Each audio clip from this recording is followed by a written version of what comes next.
Travelling in my RV, I found washing to be a problem using a rotary clothesline. There isn't enough space on the line space to hang sheets or towel, and it blows over easily in the wind.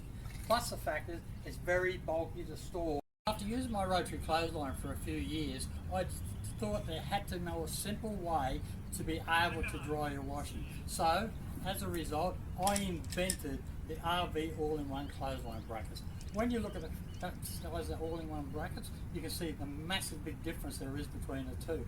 Now I will demonstrate to you how simple it is to put it on a Caravan rollout awning. On a rollout awning tube.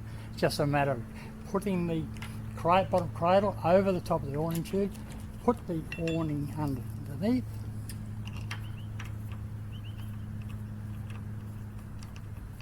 tighten up the black knob,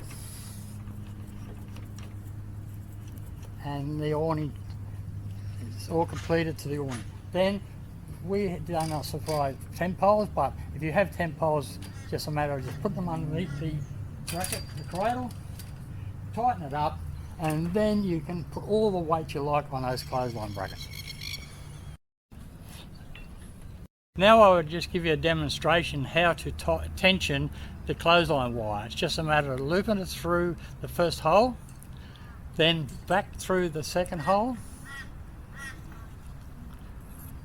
back through the bottom hole,